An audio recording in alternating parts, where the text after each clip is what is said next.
This is Lest We Forget, a history podcast from Tenement Yard Media. I'm Gabrielle, the host of this episode.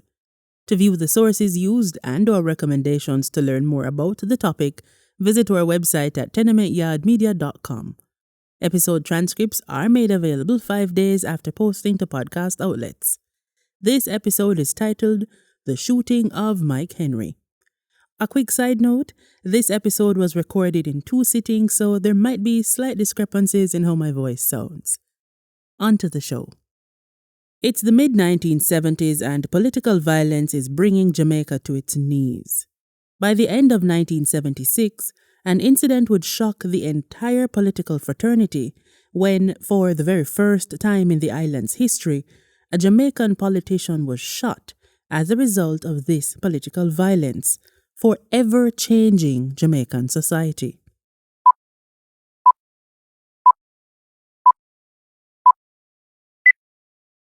It's 1976, and the entire Jamaica is on high alert as a wave of violence and arson consumes the island.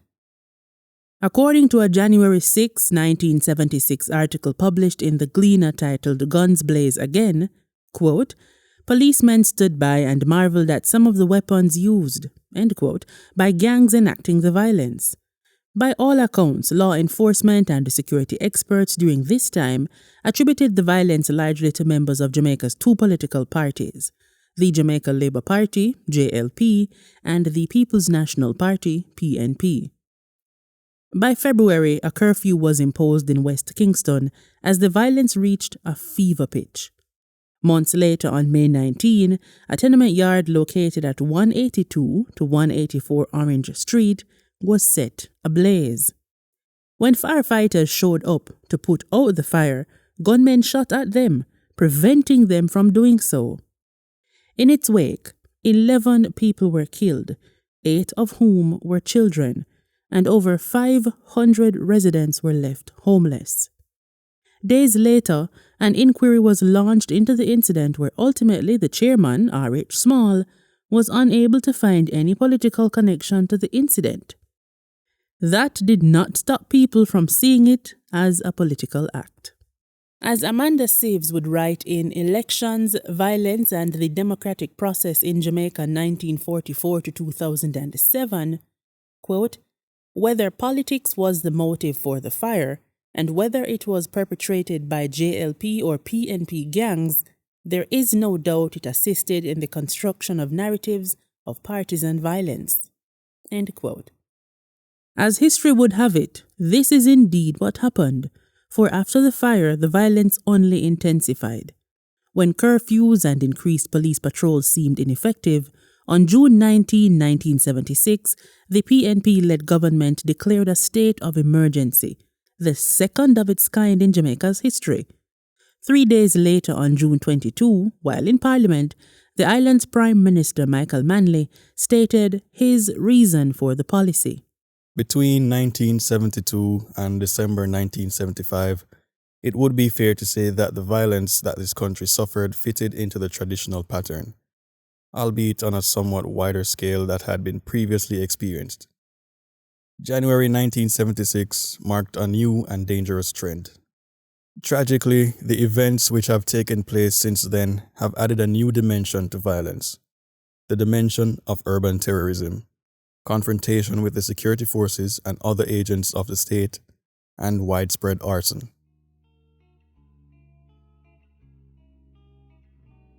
However, the state of emergency was not curbing the issue. It also did not help that on June 19, 1976, Herb Rose resigned from the Jamaica Labour Party JLP, where he accused the party of perpetrating political violence to win the election. This escalated further when exactly 1 week later, Manley, in a statement to the Parliamentary House, stated that a plot to overthrow the government was uncovered. It was reported that a briefcase containing information on this alleged coup was found in the possession of Peter Whittingham, a member of the Jamaica Labour Party. The documents had a detailed plan called Operation Werewolf, which contained information on local gunmen and ammunition as well as details about a guerrilla operation against the government. There was also a pamphlet which contained information of an anti-communist league which would be established during Operation Werewolf. Both Whittingham and the Executive Council of the JLP denied the allegations. Then there was Pernell Charles, one of the loudest critics of the government state of emergency, where he argued that the state was abusing their power and using the policy to go after supporters of the JLP. With this, the state of emergency ended up lasting for 350 days, during which security forces detained a reported 593 people, including a number of JLP supporters like Pernell Charles himself and a younger Olivia Babsy Grange. According to reports, during Charles's arrest, he was found to be in possession of police and military transmissions dated from May. Then, with the news of plots against the government already taking hold of society, others were beginning to pop. By August, rumors became rampant that foreign entities were sponsoring the political violence. On one side, there were allegations that the PNP was sending operatives to Cuba to be trained in guerrilla combat. These accusations of the existence of a paramilitary PNP operative many persons find credible due to the Brigadista program, which had been established a year earlier in 1975. According to the government, the Brigadista program was created as a technical and a skill exchange program between Jamaica and Cuba. Through this, they stated that Jamaicans would travel to Cuba to learn skills, training, and education, while Cubans would travel to the island and help in hospitals and on numerous construction projects. But many people were of the view that the program was actually a cover for PNP supporters to be trained in warfare, where they would come back to the island to instigate political violence. And no other person would propel this rumor more than Edward Seaga, the then president of the JLP and the nation's opposition leader. According to Seaga, the participants in the Brigadista program were being trained in guerrilla tactics, the use of arms and subversive activities while in Cuba. At the time, there was no evidence of Seaga's claims, but many persons who took part in the program, about 1,000 persons signed up in its first year, would be reviled upon their return home, and in some cases subjected to political violence. In 1985, Colin Dennis published The Road Not Taken, Memoirs of a Reluctant Guerrilla, where he detailed his experience in the program.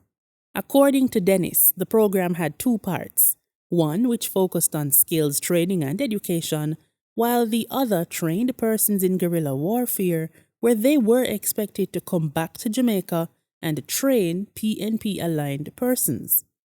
Ironically, to this day, Jamaicans continue to go to Cuba through a government exchange for educational purposes, mostly in the medical and veterinary sciences. On the other side of the spectrum, there were rumors that the United States was trying to destabilize the country to force Manley out of power. Michael Manley addressed these rumors in his book, Jamaica, A Struggle in the Periphery. In it, Manley said, "Before the end of January, the U.S. Embassy staff in Kingston was increased. 7 new staffers were flown in, yet all aid to Jamaica suddenly slowed to a virtual halt. The pipelines suddenly became clogged. Economic cooperation contracted as the embassy expanded." You can check out our Lest We Forget episode, Henry Kissinger versus Jamaica, in the words of Michael Manley, for more on Manley's perspective on this piece of history. There's also the mini-scandal that took root in the country in September 1976. Ex-CIA agent Philippe G. visited the island and named 9 Central Intelligence Agency CIA operatives who were operating on the island. According to AG, the CIA was arming gangs to turn the population against the Manley government. As he would tell one interviewer one time, These gangs used paramilitary tactics. They would go into the shanty towns and they would seal off whole blocks and with military tactics hold the police and the fire department at bay while they burned down the whole block. And in some cases they would throw children and babies back into the flames. And this, of course, has served to turn the people against the government of Michael Manley. AG's book Inside the Company CIA Diary eventually became a hit on the island. Months prior, in the aforementioned June 22 speech, Manley said something similar to AG. This terrorism has been organized and is designed for the double political purpose of embracing the economy of Jamaica and undermining the confidence of the community in the democratically elected government. And as such, out of this came allegations that it was the JLP who were in cahoots with the CIA to destabilize the country, with the end goal of forcing Manley out of power. Now, to be clear, based on declassified information, we do know that the CIA was in Jamaica at this time. What exactly was their collaboration with the JLP?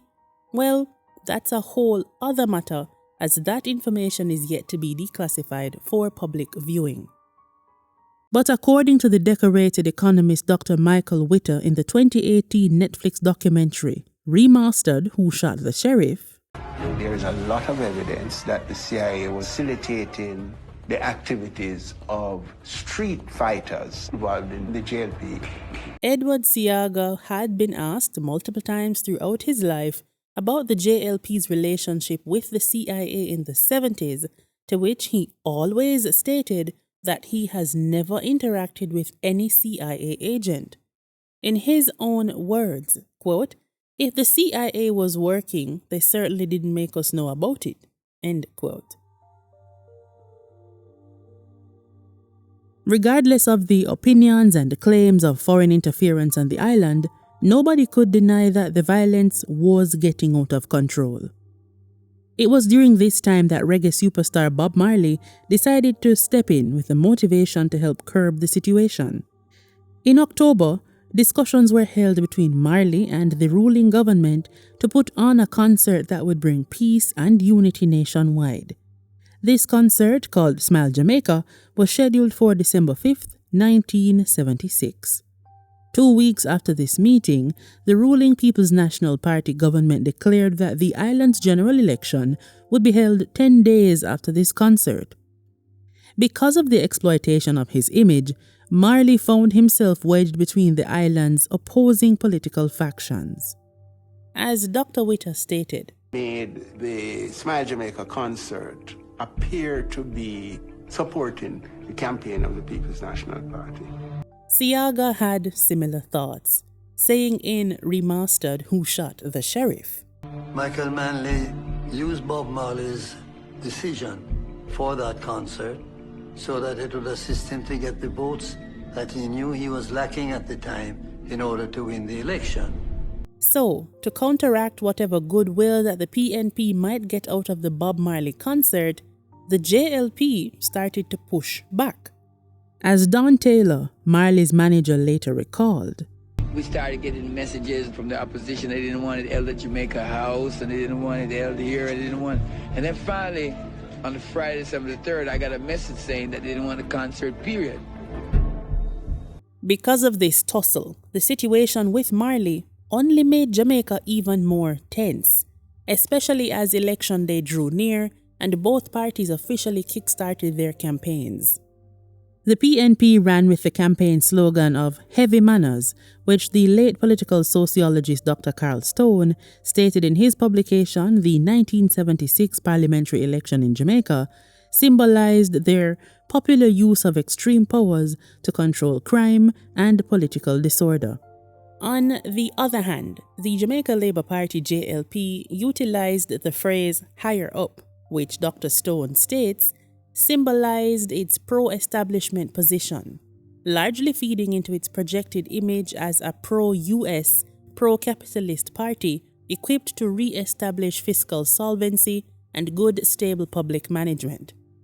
This was not the only difference between the parties.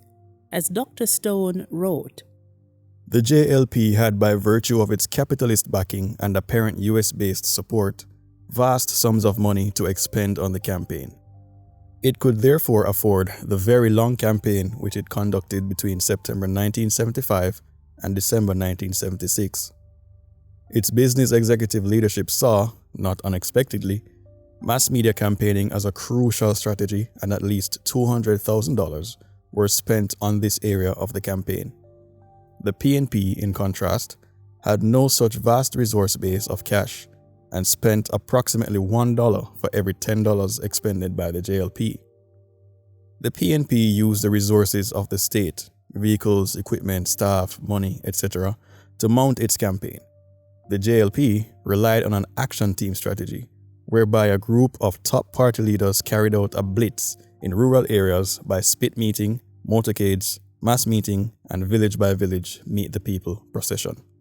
And it's here, on one of these blitz in Clarendon, that Mike Henry, a newcomer on the political scene, would find himself when the political tension that had been hovering all year finally exploded.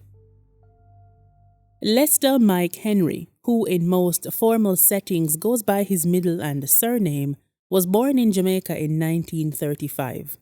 Educated at St. Catherine Elementary School and Beckford and Smith, now St. Jago High, Mike journeyed to England to complete his tertiary education at Ealing Technical College. Getting his professional footing in publishing, he returned to the island at the turn of the 1970s and set his sights on the fast food industry. Soon after, he established the would-be popular eatery franchise, Mike's, home of the famous Nyamburgers. To learn more about the history of Mike's, check out our Lest We Forget episode, Mike's, home of the famous Nyamburgers. Due to the restaurant's success, Mike was approached by Derek Mafood to enter politics. By 1976, he was selected as the JLP candidate for Central Clarendon. Central Clarendon was a newly created constituency, and as such, for this upcoming election, the number of seats on offer in Clarendon increased from 5 to 6. This would make the election season even more contentious, as the new drawing of the electoral map benefited the PNP. In Central Clarendon, Henry's PNP opponent was Orville Delany Ramtali, a longtime PNP organizer who was nicknamed the Happy Warrior. According to former PNP President P.J. Pattison, in a 2021 article published in the Jamaica Observer titled, "The Happy Warrior, O.D. Ramtali served well." Ramtali earned that nickname, quote, because whenever at officers' meeting and some task of particular difficulty had to be tackled, Comrade Ramtali would either immediately volunteer or undertake the assignment without a murmur, end quote. Well, in the hostile political climate of late 1976 Jamaica, no one was happy. And so it happens that on November 1, 1976, Mike Henry would get his campaign underway. However, it was on this day, while on a motorcade in the community of Yorktown, that disaster struck. In an interview with the Lest We Forget team, this is how Henry recalled the campaign and the events of November 1. All of what I was doing was in respect of an area of very import to me. Nobody had ever won Central Clarendon. In the gerrymandering that was taking place with seat, and I use that word directly, South Central Clarendon, which was then run by Dallas Young of the PNP, which was previously represented by Dudley McKinley, okay, was never won by Bustamante in the wider seat because it was Bustamante's seat, right? That was 80% the part of that area. So in the seats that were being cut, right, to increase the numbers in relation to the population, right, I campaigned South Central Clarendon. That cut, demographic cut, was done in almost 2 months before the election. I asked that I didn't run that seat because I hadn't campaigned Maypen. because that was never ever won even by Bustamante or Shearer as part of that seat. They used to win from the hills. So I went to live in Boko to be able to bring back the seat to the JLP. I requested that they chose somebody to run Macon and allow me to run the seat where Mr. Shearer was, right? And now Mr. Eastwood, which was cut in two. They said no. I would have to run Macon. Remember at that time now, right? Hugh Small was in the next to the seat. Remember at that time too, we were on the height of CIA, everything, all of what you're talking about. So it's a different kettle of fish. So on the day that we were to introduce who is to run the seat, which was the Lloyd Mears was chosen to run over in where Shearer was. And I was chosen to stay because Mr. Siaga said, and I said he objected that I should run. He insisted I should run May Penn. I took on the challenge. I campaigned May Penn only in the last 6 weeks of the campaign because I've been living in Mocha and campaigning all the rest of the very large geographic seat then. So I run a May Penn, right, leading up. This is the time of all the state of emergency and everything. On the morning we were to introduce Lloyd Mears, I got a call which said I should be very careful because something was going to happen on that day. My former wife reminded me that I had some Bible or some pocket in my pocket when I was shot at. I don't remember that part. But I do remember that old lady called me and said, be very careful. But I do remember seeing the person I know very well with that speaking on the phone.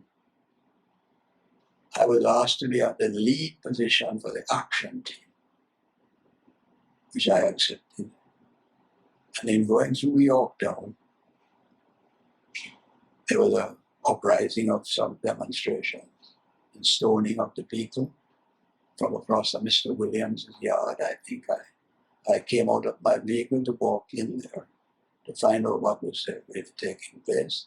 As I hit the gate, I now remember very clearly what someone said, if you can hear the shot, you're all right. I only looked down and saw blood flowing. Henry's blood was not the only one to be drawn that day.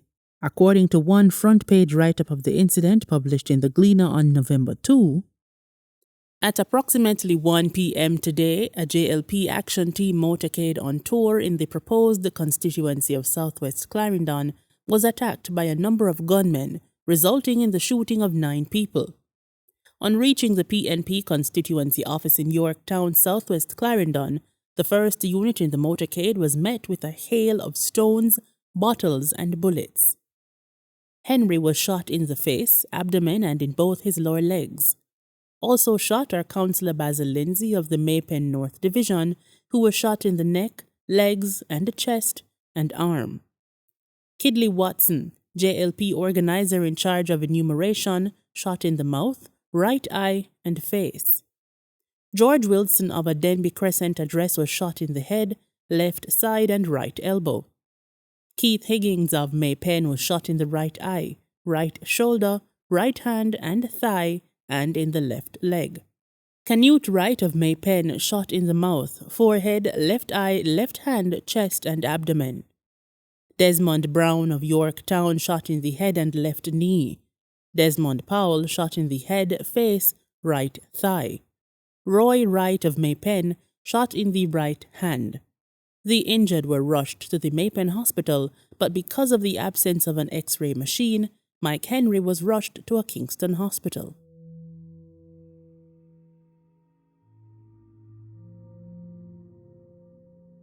Not mentioned in this write-up is Rohan Skia, a non-member of the motorcade who was shot. He was taken to the Spanish Town Hospital.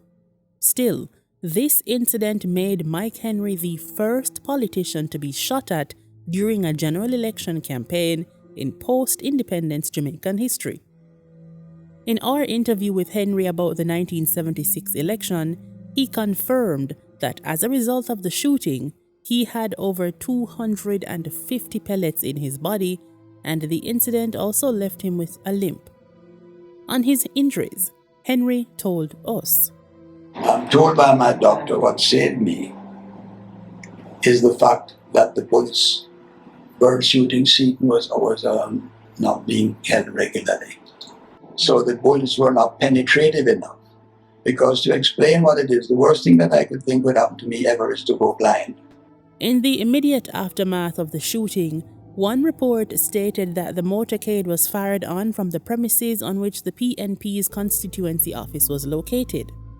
As an act of retaliation, a building complex consisting of a shop, a dwelling house, postal agency, and a PNP office was set on fire.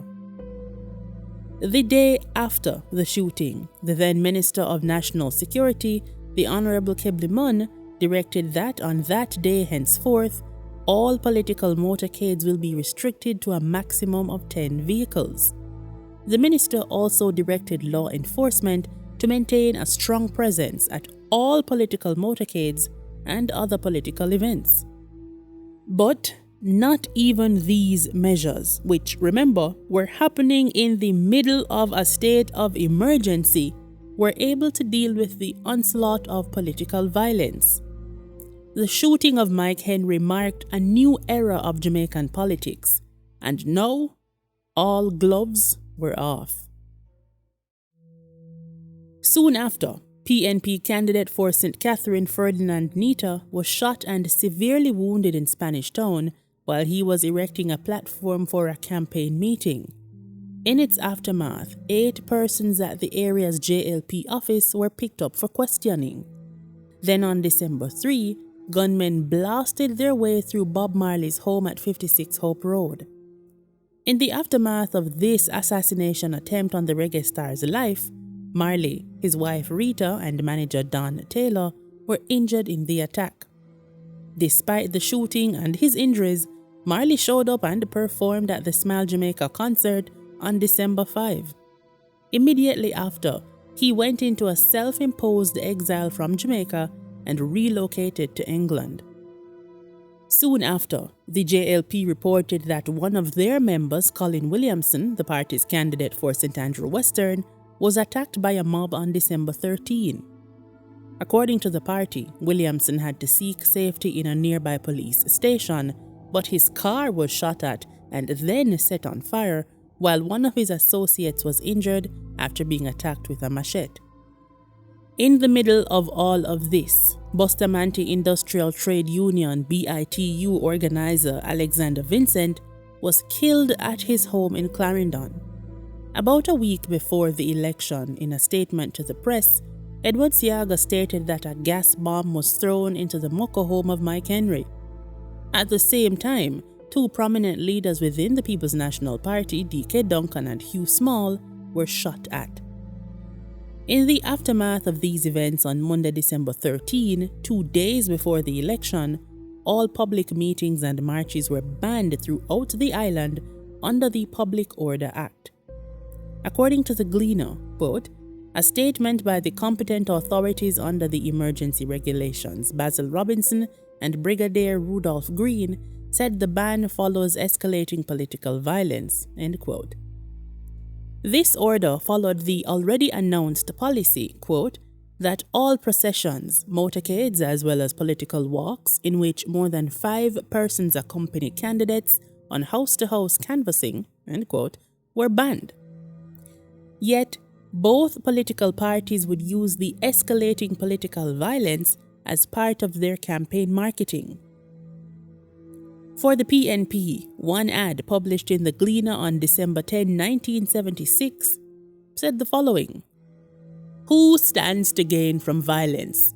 The government or those who seek to bring it down?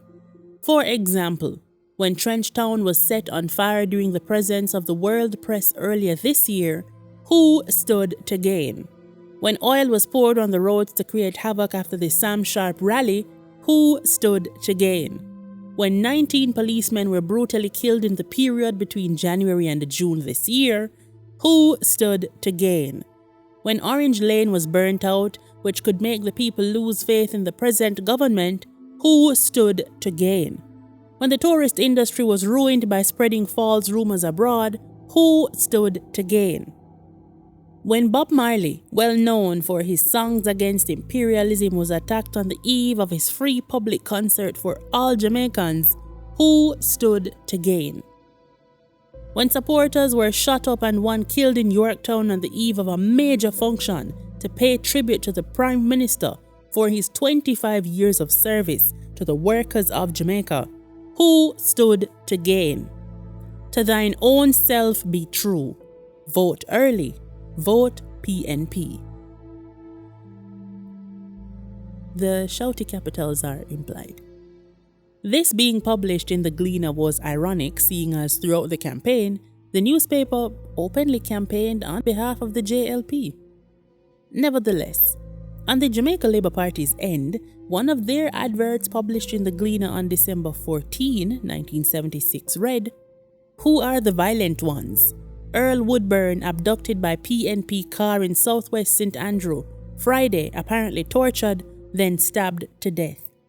Union leader Alexander Vincent shot dead in his home early Sunday morning in Clarendon. JLP supporters are the victims.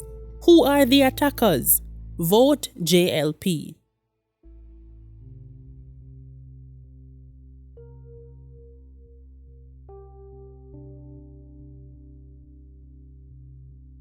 When the election finally went underway on December 15, the People's National Party would retain their leadership, ultimately winning 47 of the 60 seats on offer, where they collected 56.77% of the votes cast.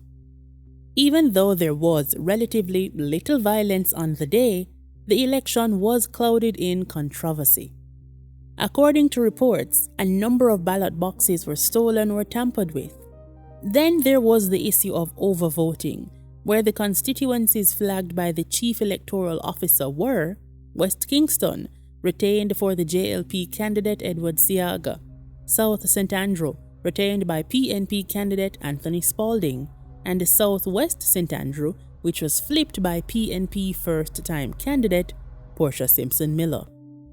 To this, the Chief Electoral Officer wrote in their report, "A check of the return from polling stations revealed that there were 3 constituencies with a high percentage of overvoting, namely Kingston Western, St. Andrews Southern, and St. Andrews South Western.